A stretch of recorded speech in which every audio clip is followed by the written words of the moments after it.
এই মাদ্রাসা প্রতিষ্ঠা করেছে ব্রিটিশরা। 146 বছর ধরে এখানে মাদ্রাসা শিক্ষা দিয়েছেন। প্রথম প্রিন্সিপালের নাম কি? ডব্লিউ স্প্রিঙ্গার এমএ, অর্থাৎ একজন খ্রিস্টান। শেষ প্রিন্সিপালের নাম কি? Hamilton Harley. তো আমাদের ইমামুজ্জামান ওনার যে লেখা, ওনার এই লেখার ভিতরে মাদ্রাসার যে ইতিহাস তিনি সেটাও তুলে ধরেছেন, এবং এই ইতিহাসটা এমন একটি ইতিহাস যেটা মাদ্রাসার যে স্টুডেন্টস তাদের জন্য, মাদ্রাসার যারা পাশ করে বের হন তাদের জন্য লজ্জাজনক। সেটা কি?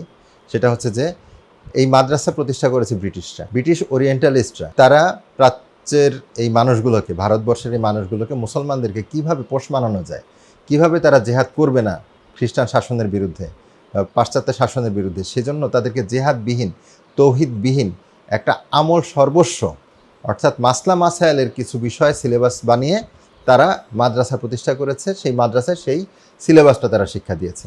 এই সিলেবাসটা রচনা করেছে কারা? রচনা করেছে খ্রিস্টানরা, খ্রিস্টান পাদ্রী, খ্রিস্টান ওরিয়েন্টালিস্টরা। এটা ইতিহাস। আপনারা আলিয়া মাদ্রাসার বাংলাদেশের যে ঢাকার যে বক্সিবাজার শাখা আছে সেখানে যান, সেখানে প্রিন্সিপালের তালিকা টাঙানো আছে। সেখানে দেখবেন প্রথম প্রিন্সিপালের নাম কি? ডব্লিউ স্প্রিঙ্গার এমএ, অর্থাৎ একজন খ্রিস্টান। শেষ প্রিন্সিপাল, 27 জন প্রিন্সিপাল 146 বছর ধরে এখানে মাদ্রাসা শিক্ষা দিয়েছেন। শেষ প্রিন্সিপালের নাম কি? Hamilton Harley. ঠিক আছে।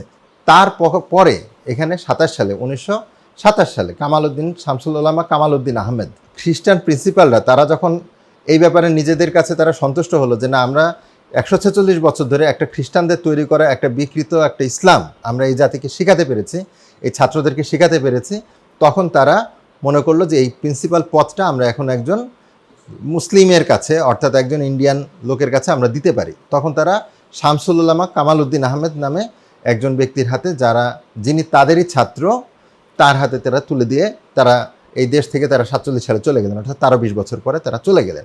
তো এই যে মাদ্রাসা, এই মাদ্রাসার শিক্ষাটা আসলে কোত্থেকে এসেছে এটা আমরা তুলে ধরেছি। এটাও কিন্তু আমাদের বিরুদ্ধে তাদের গাত্রদাহের একটা কারণ।